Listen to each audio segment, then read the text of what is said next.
शुभ दिवा बच्चों। मैं सुजन कुमार कुंडू आपके समक्ष आज फिर से उपस्थित हुआ हूँ। आज मैं जिस पाठ के ऊपर चर्चा करूँगा वह है हिंदी व्याकरण पाठ 16 सर्वनाम।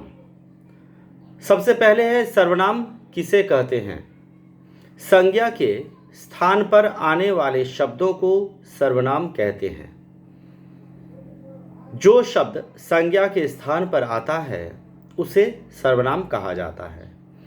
अब है सर्वनाम के भेद। सर्वनाम 6 प्रकार के होते हैं। पुरुषवाचक सर्वनाम, निश्चयवाचक सर्वनाम, अनिश्चयवाचक सर्वनाम, प्रश्नवाचक सर्वनाम, संबंधवाचक सर्वनाम और निजवाचक सर्वनाम। अब जानेंगे कि पुरुषवाचक सर्वनाम किसे कहते हैं। ध्यानपूर्वक सुनिए। किसी व्यक्ति के लिए प्रयोग होने वाले सर्वनाम पुरुषवाचक सर्वनाम कहलाता है। किसी एक व्यक्ति के लिए जो प्रयोग होने वाले जो शब्द हैं उसे हम पुरुषवाचक सर्वनाम कहलाते हैं। पुरुषवाचक सर्वनाम के 3 भेद होते हैं। उत्तम पुरुष, मध्यम पुरुष और अन्य पुरुष। अब देखेंगे उत्तम पुरुषवाचक सर्वनाम किसे कहते हैं। ध्यान से सुनिए। बोलने वाले या लिखने वाले के लिए जिन सर्वनाम शब्दों का प्रयोग किया जाता है उसे उत्तम पुरुषवाचक सर्वनाम कहते हैं। जैसे मैं, हम, मैंने, हमें इत्यादि। इसके बाद है मध्यम पुरुष। सुनने वाले या सामने वाले व्यक्ति के बारे में जिस सर्वनाम का प्रयोग किया जाता है उसे मध्यम पुरुषवाचक सर्वनाम कहते हैं। इसके बाद है अन्य पुरुषवाचक सर्वनाम। वक्ता और श्रोता को छोड़कर अन्य किसी व्यक्ति के बारे में जब सर्वनाम प्रयोग में लाया जाता है उसे अन्य पुरुषवाचक सर्वनाम कहते हैं।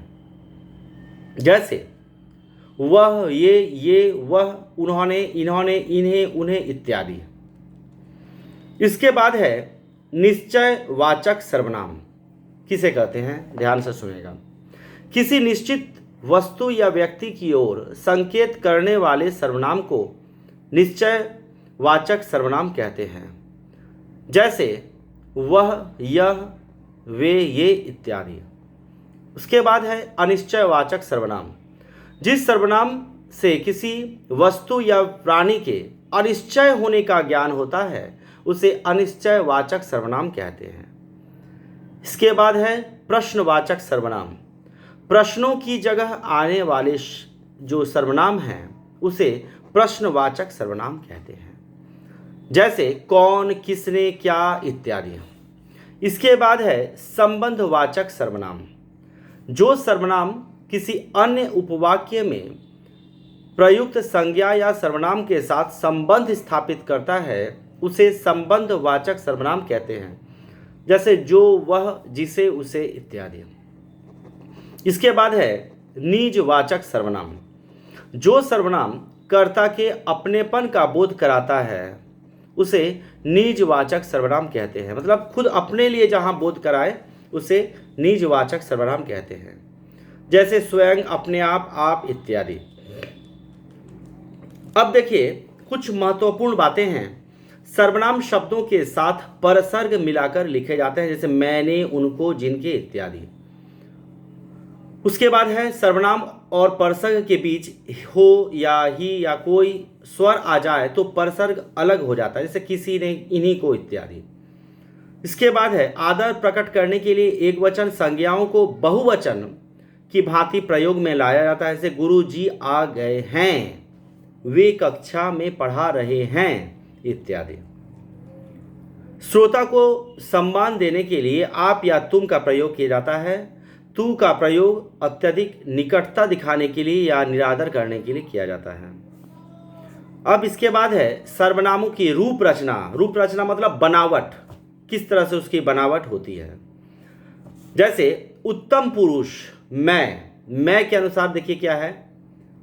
कारक के अनुसार कर्ता मैं, मैंने, हम, हमने, एक वचन और बहुवचन के अनुसार।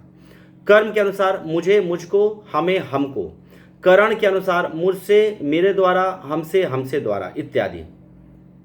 यहाँ देखिए, सर्वनाम शब्दों में संबोधन नहीं होता। सर्वनाम शब्दों के रूप दोनों लिंगों में समान होते हैं।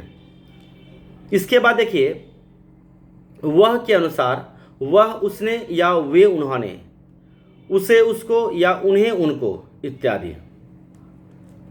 इसके बाद है अनिश्चयवाचक में देखिए, एक वचन और बहुवचन में कोई किसी ने या कोई किन्हीं ने, किसी को या किन्हीं को इत्यादि। इसके बाद है संबंधवाचक सर्वनाम, जो के अनुसार जो, जिसने या जो, जिन्होंने। उसके बाद जिसको, जिसे या जिनको, जिन्हें इत्यादि।